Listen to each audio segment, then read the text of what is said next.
dia bisa dinyatakan sebagai yang terkutuk? Ya karena menanggung dosa dunia, dosa manusia, atau dosa yang ditanggungkan kepada dia. Oke, makasih. Ya, Silakan. jadi intinya itu di situ. Tepuk tangan dulu. Jadi Yudas ini dijual ke Roma, itu intinya itu. Penebusan dosa, penebusan dosa, penebusan dosa, penebusan dosa, penebusan dosa. Itu siapa yang tidak mau dosa-dosanya dihapuskan coba? Siapa? Mencuri, merampok, memperkosa, dan seterusnya. Beban itu dilimpahkan kepada oknum lain. Siapa yang nggak mau? Semua orang mau. Inilah makanya orang-orang yang lemah akal begitu cepat menerima konsep itu. Keren kan? Malamnya memperkosa, siangnya mencuri. Oh, Tuhan, hapus. Nah, ini. Tapi sangat disayangkan. Ini sudah berapa jam? 2 jam loh.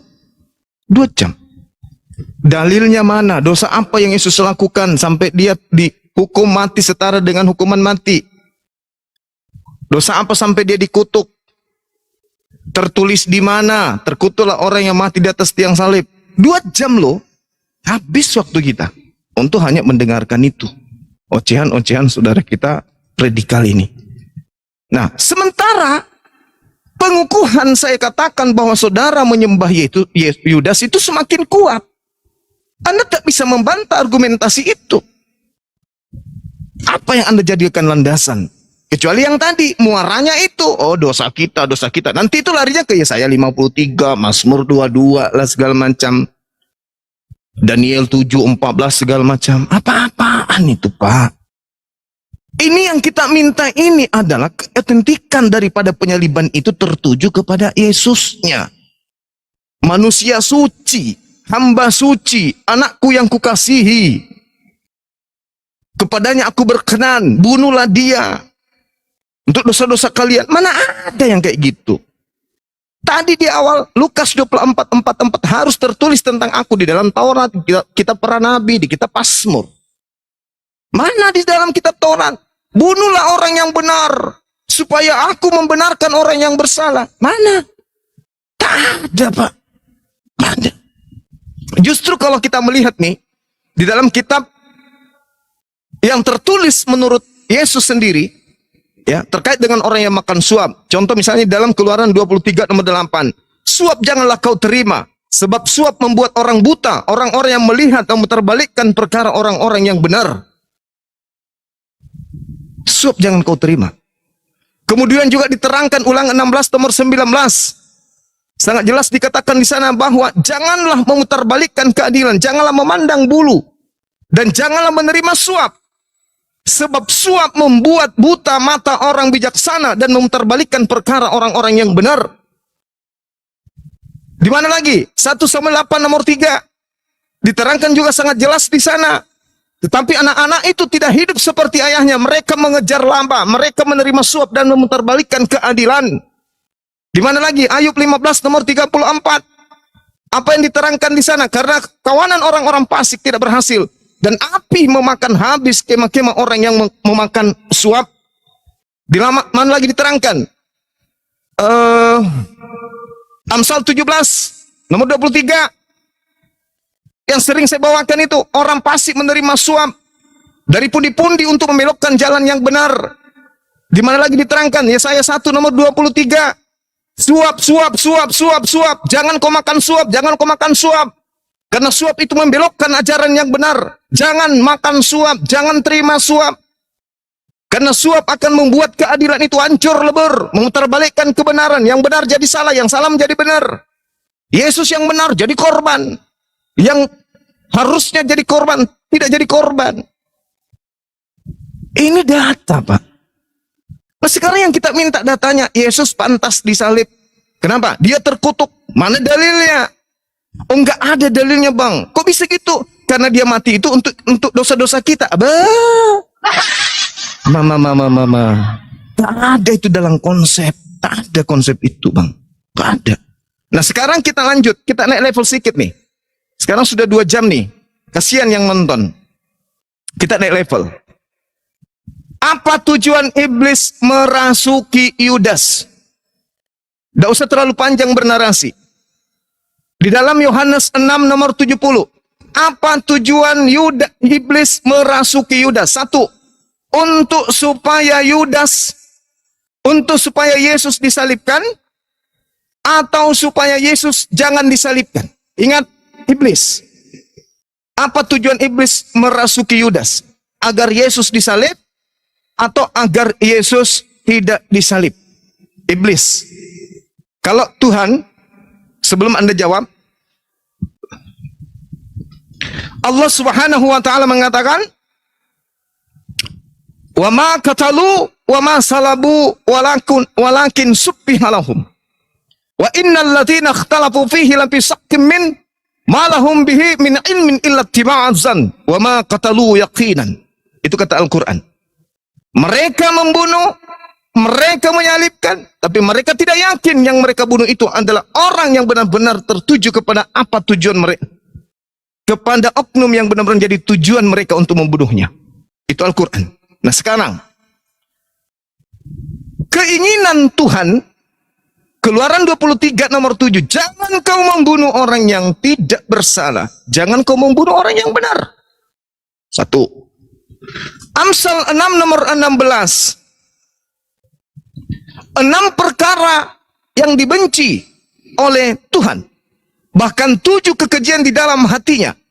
Yaitu salah satunya, menumpahkan darah orang yang tidak bersalah.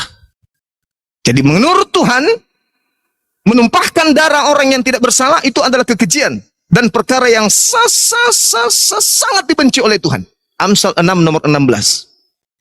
Ini takarannya kemudian sehingga Yesus tak boleh dibunuh. Tapi iblis mau Yesus dibunuh. Tuhan mengatakan, no, tidak boleh. Jangan kau bunuh orang yang tidak bersalah. Jangan kau bunuh orang yang benar. Keluaran 23 nomor 7 nomor 8. Tuhan tidak mau. Tapi iblis, kita lihat apa tujuannya iblis merasuki Yudas. Apakah iblis sama dengan Tuhan? Yang mana Tuhan tidak mau Yesus disalib? Atau iblisnya sama dengan Kristen? Mau agar Yudas disalib. Iblis kita uji. Dia berpihak di Kristen atau iblis berpihak kepada Tuhan. Tuhan tidak mau Yesus disalib. Kristen mau disalib. Sekarang iblis. Iblisnya ikut ke Tuhan, jangan salib Yesus, atau iblisnya ikut ke Kristen, saliblah Yesus.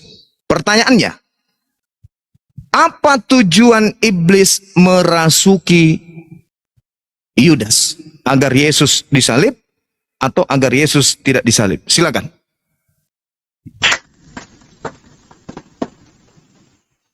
Oke, Bang Zuma, ya panjang lebar juga dan ya panjang lebar dan saya juga bingung poin-poinnya banyak sekali. Tapi saya sudah menangkap, mencoba memahami begini.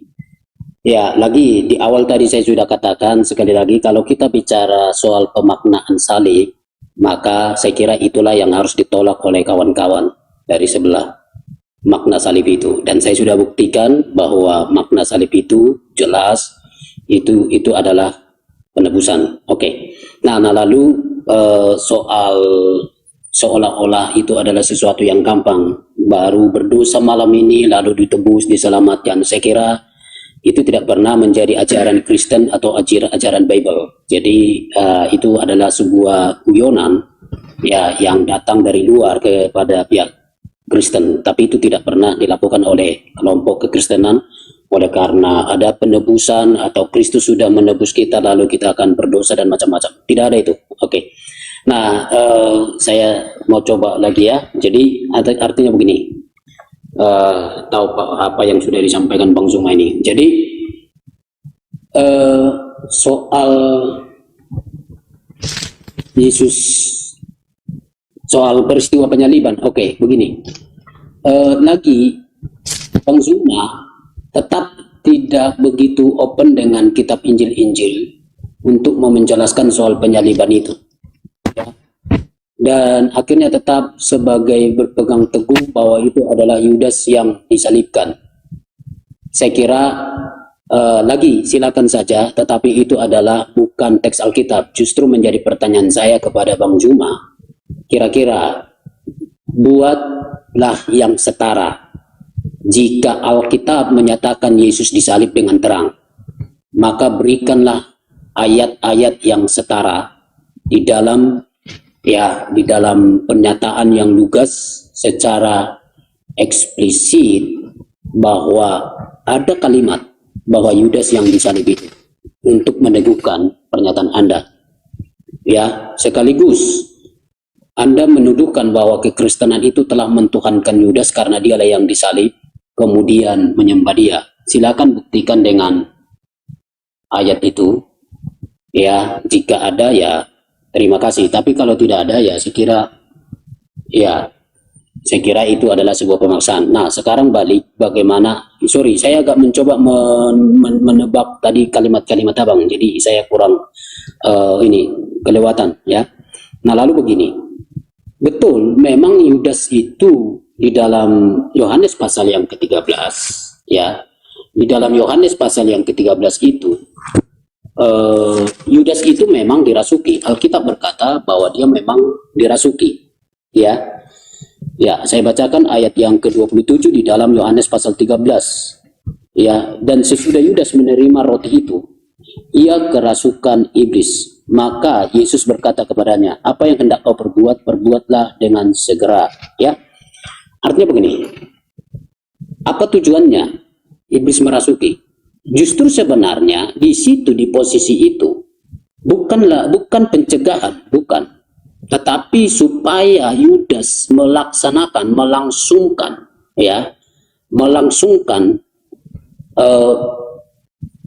saya sebutlah proses penangkapan Yesus yang pada akhirnya nanti tersalib. Sebab di bagian-bagian sebelumnya pun, dan kalau kita paralelkan di dalam Injil-Injil sinoptik, Yesus selalu mengatakan sudah tiba waktunya. Yang sebelum-sebelumnya belum tiba waktunya. Nah, itu sebabnya ketika di dalam pasal 13 dalam Injil Yohanes ini, itu mau menyatakan bahwa memang ini sudah waktunya. Nah, akhirnya Yesus memberi semacam silakan lakukanlah apa yang ada itu. Jadi Yudas memang dipengaruhi, atau saya sebut ada oknum lain yang membuat dia bergerak seperti itu, ya, dengan merasuki. Nah, lalu sampai kepada penyaliban. Ya, saya kira itu Bang Zuma. Kalau ada yang terlewatkan nanti boleh tolong diingatkan. Oke, itu saja.